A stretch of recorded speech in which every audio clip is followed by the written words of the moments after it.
What's up, guys? It's Gardy B with the Jenkins and Jonez show. As always, I'm here with my good internet buddies, Dragonfly Jones, a.k.a. Tyler. What's up, guys? LeJethro Jenkins, a.k.a. John. What's up, bubbas? And if you fuck with us, you want to see more of our content, please jump on YouTube and subscribe to our channel. Let's talk about Tuesday night's Lakers-Celtics game. I feel like this game was... This game was symbolic in the way that the Michael Jordan trophy was or something. It perfectly represented exactly where things were. Today, December 15th, is the end of the trade exclusion day. And let us all pray that we end up with a different Lakers roster when the sun goes down than we did when the sun came up. But we saw exactly what the Lakers are at this moment, which is Bron had a great game with no legs at the end of the game. AD had a great game with no legs at the end of the game. Russ had a good game and then sensed that no one else on the team had it and started jacking threes in overtime. And this is exactly it, man. These dudes are playing themselves completely empty. Completely empty. They're shooting threes flat-footed because they don't have the that's fucking all gas. they can do. They have nothing else for anything. And They're when you're playing basketball like we play basketball, bro, in our late 30s and 40s, if you ever played hoops, the dude that jab step pull, that's the I'm tired as fuck. I ain't got shit for you. All I'm looking for is a second to get this motherfucking jumper off. I definitely ain't going by you. You know what I mean? Like, they didn't have the energy to get to the bucket and none of that shit. You know, when Westbrook is the person that only we went to the first 5 shots of overtime. Like, bro, AD and Bron were cooked. You feel me? Gone. You know what I'm saying? So yeah, dog, get them some help. Get them, and also, bro, like you said, symbolic, man. The way the current MVP of the season, you know, St. Louis got next. That's how it's looking, baby. You feel me? I can't argue with you, bro. And the way Mans hit him, I'm talking about, everybody said it on Twitter, went right at Bron, didn't hesitate, saw him, fooled, because everybody to Jayson Tatum is fooled. You know what I'm saying? Even if you're fucking LeBron James, the guy he tweeted at fucking 13 years old, 11 years old, you know what I'm saying? Hey, it's me, Jayson Tatum. No, now it's me, nigga, Jayson Tatum. You know what I mean? The nigga that dunked on you 5 years ago and the one who hit the top, tying it up, going right at you today. You know what I'm saying? So, bro, it was wild to see. Also, that little step back at the beginning of the joint with the little cash money, bro. And we can't take anything away from Jaylen Brown, bro. JB looked great. You know what I mean? So, the Young Bucks, bro, it's their league now. It's their league. And as much as I love Bron, still a top 10 player in the league for sure at year 20. Incredible to see. Incredible to watch. You feel me? This ain't his league.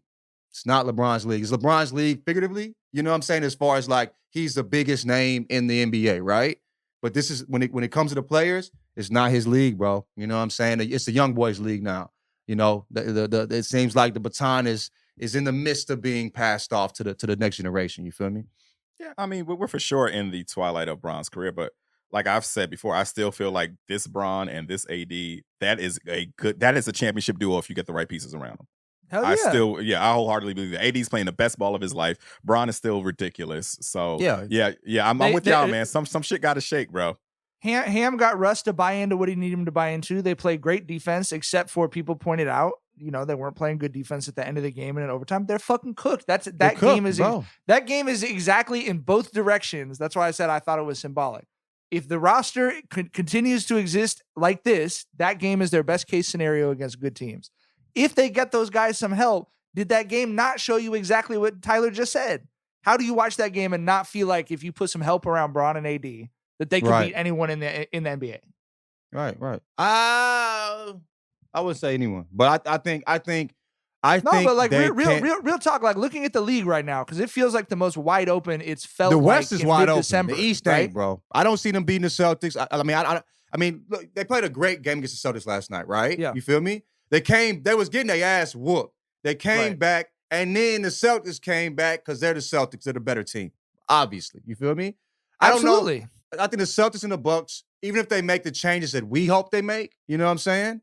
I still think they're a better team. I mean, you know what I'm saying? I mean, but also for sure. I don't think it's like guaranteed or something, but the point is it's about the window, right?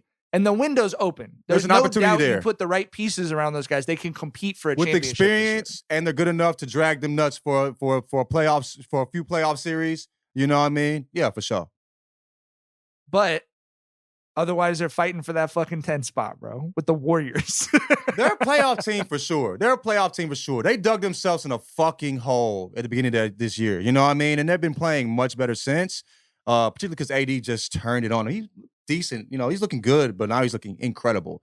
He's looking like the AD we thought we were getting when we traded everybody for him. You feel me? But yeah, we'll see. We'll see. They need to make some changes, though. Like you said, they bought into Darvin Ham, you know what I'm saying, and all.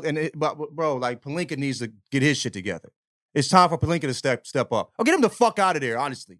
Because you know you don't making this shit happen. If you don't want to win now with these two, what other duo are you? You know what I'm saying? Are you waiting on to make some good decisions went around? All in with Anthony Edwards and fucking Cat, dog. You're not gonna go all in with LeBron James and fucking Anthony Davis with 30 and 30 a night, basically. You know what I'm saying? You know, like. Shit, AD is out there, bro. I think for 10 games, he averaged 35 and 16, 65% from and you just okay, that looks cool. You know, see if it gets his wins. No, motherfucker, make the decisions that need to be made. It feels like they're punishing them. You know what I mean? Does it not feel like they're like? I think he's punishing Bron. I think he didn't want to make that Westbrook trade, and Bron wanted it. It was a bad trade, and I feel like he's like, well, you did it. This is what you got to deal with. My nigga, it don't work that way. You feel me?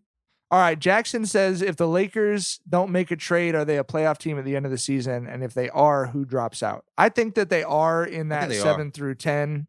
I think there's going to be some reshuffling there. You guys both agree that they still end up in that the play-in 7 to 10, even if they don't make a move? Yeah, for sure. Yeah. Utah's probably out for sure. I mean, Utah's they had a big win yesterday. Who they beat yesterday? Utah is trying to be out. Yeah. Right? No, they're not. Well, Utah is the management. The players don't realize. You know, they'll continue to sell until they fall out. They beat a good team last night. Who they beat? They beat a couple nights ago. Who they beat a couple nights ago? They just beat the Pelicans. Beat the shit out. Yeah, they beat the Pelicans a couple nights ago. They had a night they got hot from 3. You know what I mean? And beat them, and that's the equalizer. But I think the Jazz drop Jordan out. Clarkson's 3 that he hit. Ludicrous. Dude, double pump. And the replay, Chuck was like, hell no. Yeah. I think it was Chuck or Shaq. Because ain't no fucking way. Fadeaway double pump, cash, bro. I would have packed it up right there. Bro, because you know what type of night it's going to be at that point. Yeah. Sheesh. So Utah drops out, and I think, look, I really like I actually really like this Kings team a lot. But I'm always going to believe that there's a certain entropy in Sacramento that is just going to pull them down. The longer and I have a good friend who's a Kings fan. I tell him that too.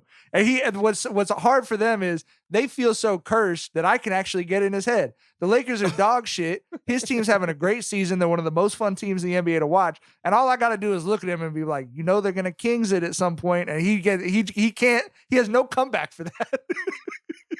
Like, I don't know, man. I think it might be a new day with Mike Brown there. I hope so. I think they're on their way to, first round exits. I'm not going to get too crazy with it. But, and that is huge for that franchise. Yeah. They could be the Timberwolves memorial team that cries after winning a play-in game of the year. That could be their trophy. That's nothing to scoff at, guys.